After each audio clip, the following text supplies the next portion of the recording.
Hi friends, இந்த video நம்ம என்ன பார்க்க போறோம்னா ஐஆர்டிசியில் வந்து பார்த்தீங்கன்னா புது விதிமுறைகள்லாம் வந்திருக்குங்க. அது என்னன்னு சொல்லி இந்த வீடியோவில் நம்ம ஃபுல்லாக பார்க்கலாங்க. ஐஆர்டிசியில் வந்து புதிய விதிகள்னு சொல்லி பார்த்தீங்க அப்படின்னா, டிக்கெட் புக்கிங் நேரம் வந்து கொஞ்சம் மாற்றிருக்கீங்க. அதாவது புதுசாக டைமிங் வந்து இன்ட்ரூஸ் பண்ணுறாங்க. அது என்னன்னு பார்த்தீங்கன்னா, ஏசி வகுப்புகள், அதாவது 1A 2A 3A EC CC இந்த வகுப்புலாம் இருக்கிற ஏசி கோச்சஸ்லாம் காலைல 10 மணிலேருந்து தாங்க புக்கிங் ஆரம்பிக்குது. அதேமாதிரி ஸ்லீப்பர் சொல்லி பார்த்தீங்கன்னா காலைல 11 மணிக்கு இருந்து தான் புக்கிங் ஆரம்பிக்குது. தக்கரில் பார்த்தீங்கன்னா 11 மணிக்கு ஏசியும் 12 மணிக்கு நான் ஏசியும் வந்து புக்கிங் ஆரம்பிக்குதுங்க. ஒரு நாளைக்கு பார்த்தீங்கன்னா 2 டிக்கெட் தான் தராங்க. அதாவது புக்கிங் லிமிட் வந்து பார்த்தீங்கன்னா கொஞ்சம் குறைஞ்சிச்சு.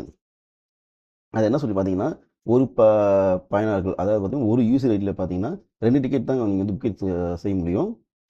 முதல்ல பார்த்தீங்கன்னா ஒரு ஐடியில் வந்து 6 பேர் வரைக்கும் நம்ம வந்து புக் செய்யலாம். ஆனால் இப்போ ஒரு நாளைக்கு 2 டிக்கெட் தாங்க புக் பண்ண முடியும். அதே மாதிரி டிக்கெட் வந்து நீங்கள் ரத்து செய்யும்போது எவ்வளோ பர்சன்டேஜ் வந்து உங்களுக்கு வந்து திரும்ப பெறும் அப்படின்னு சொல்லி பார்க்கலாம்.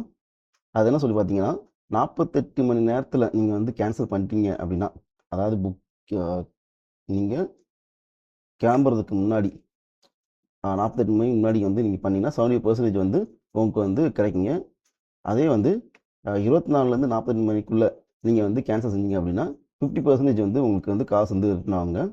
அதே 24 மணிக்குள்ளே பண்ணீங்க அப்படின்னா உங்களுக்கு எந்த பணமுமே கிடைக்காது. அதே மாதிரி இது வந்து கேன்சல் பண்ணது ஐஆர்சிடிசி ஆப்பில் மட்டும்தான் நீங்கள் வந்து கேன்சல் பண்ணிக்கணும்.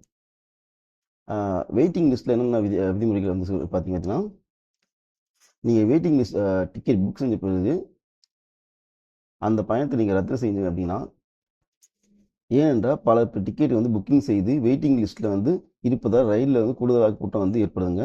அது அடிக்கடி நம்ம வந்து வெயிட்டிங் லிஸ்ட்டை கேன்சல் பண்ணாமல் இருந்தால் ஐஆர்டிசி வந்து உங்கள் அக்கௌண்ட் வந்து பிளாக் செஞ்சுருவாங்க. அப்புறம் ஆர்ஏசியில் வந்து என்னென்ன விதிகள் வந்துருக்குன்னு சொல்லி பார்க்கலாங்க. ஆர்ஏசி டிக்கெட் உள்ளவர்கள் வந்து பயணிக்கலாம். ஆனால் இருக்கை படுக்கை வந்து உறுதி இல்லை.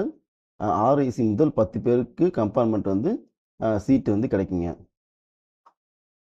அப்புறமா இந்த டிக்கெட் புக்கிங் செய்யறதுக்கு சர்வீஸ் சார்ஜஸ் எவ்வளோ வருது அப்படின்னு சொல்லி பார்க்கலாங்க. ஏசி டிக்கெட்டில் வந்து நீங்கள் புக்கிங் செஞ்சீங்க அப்படின்னா 30 ருபீஸ் வந்து வரும், ப்ளஸ் ஜிஎஸ்டி வருங்க.